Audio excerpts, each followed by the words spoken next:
Welcome to another episode of Talkin Smack with Zig Zag Zach. As always, I'm your host, Zig Zag Zach, aka 3Z, aka Dark Nihilist Mother.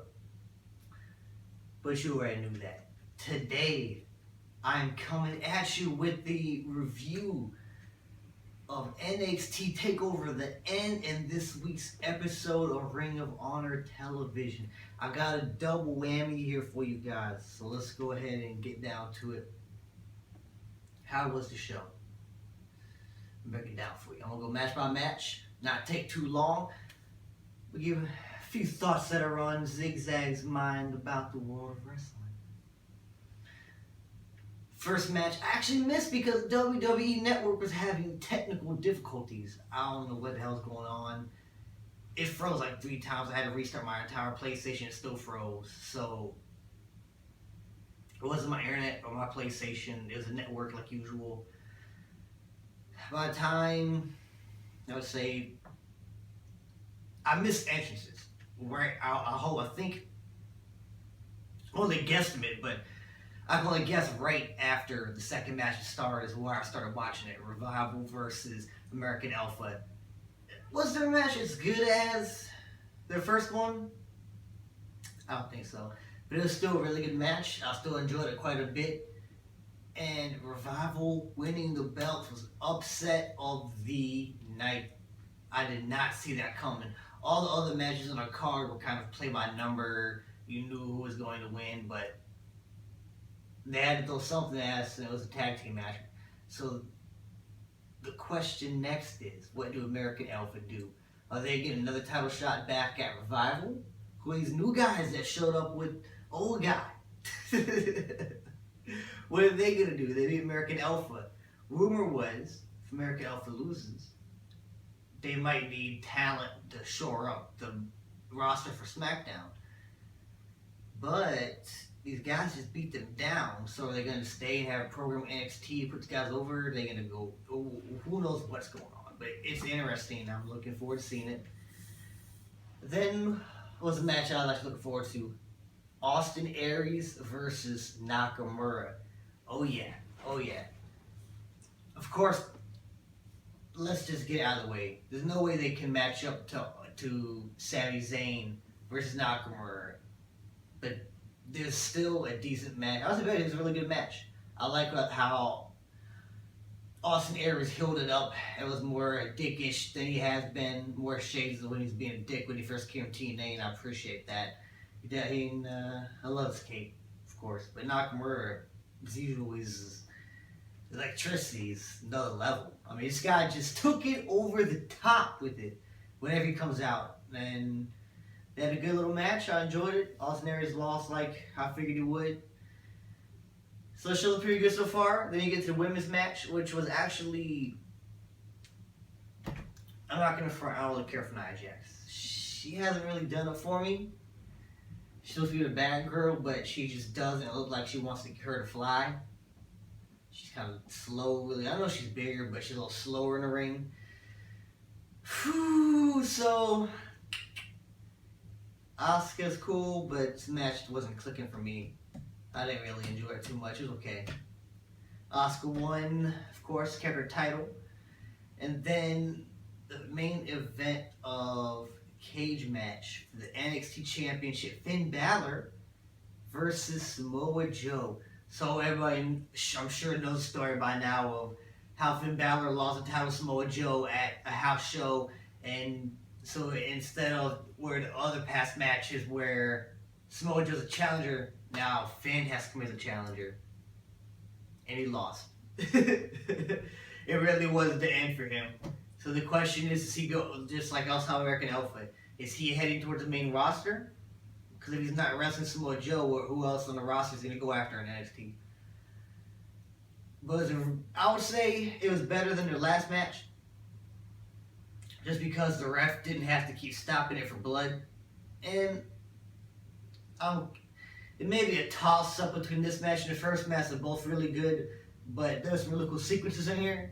I like that Finn Balor had a cool entrance, of course, with the cage pushing down. The question, but he's lost now. Wow, his first loss as Demon. It's gonna be a color-coded thing, like Triple H's white boots. It's gonna be a color-coded thing when Finn Balor is wearing black and white. He's losing, or he's running back to the win. Or am I reading too much into this? I don't know, but who knows if Balor's going with good win for Samoa Joe. I love the muscle buster off the second rope. It was nasty. Overall, it was a good show, but it does not, honestly, match up to the expectations that the past NXT takeovers have laid out. I'm going to have to give this show a basic.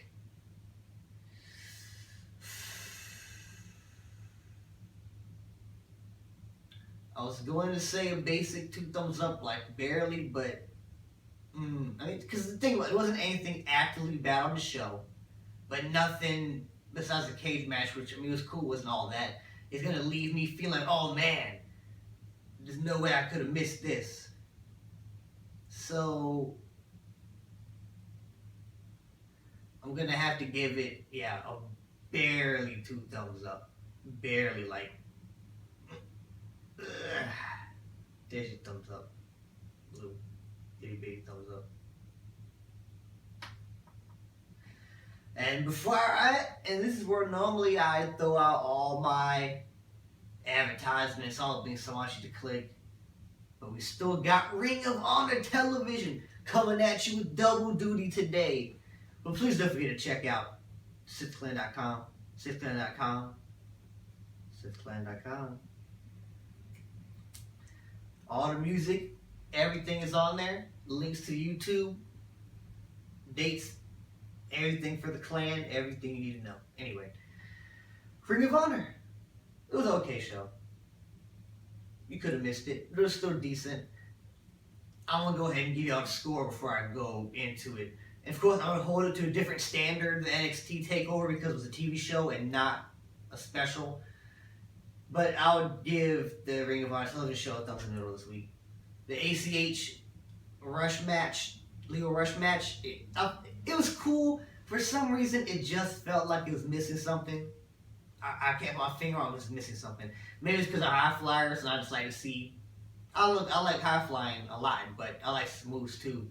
I don't know, the Tyrann is just he's always picking ACH like, this guy doesn't have any real moves. Sometimes it kind of shows. Still, I like the kid. It was an okay match. I like Silas Young picking on him. He's in the back playing video games. So I like that. It could be a cool feud. And then the second match was alright too. The main event was alright. I guess it was an alright episode all around. You know what I mean? And with the main event, Motor City Machine Guns and Roppongi Vice talked.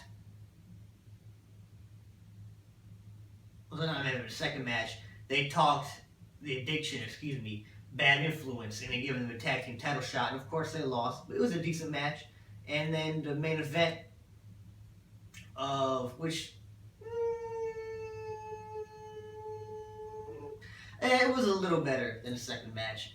It was cool. Bullet Club Elite versus Tanahashi, Elgin, and what was the other dude's name? I'm slipping here. Oh, Yoshitatsu. How can I forget? Of course, Yoshitatsu took the loss to the Elite, and it's cool to see Bullet Club Ring of Honor. I know a lot of people didn't like how last Ring of Honor review ended, but I enjoyed it. I like how it ended, and I enjoyed Bullet Club, and I enjoyed this match, so sue me. As a TV show, I'm still going to give it thumbs up, thumbs down, because again, just like Takeover, nothing really stuck out to me. Like, oh, you have to watch this, but it was an okay hour of television. Takeover with it just made the whole party complete.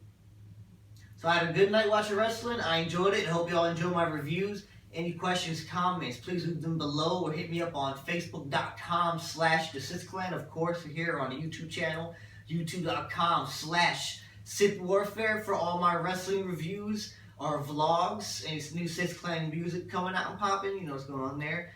Stay tuned for Count Dooku's mixtape this summer. And of course, Darth Cade's trailer reactions. And as always, before I go out, always remember to be a fan and stay tuned this Sunday for my Extreme Rules review.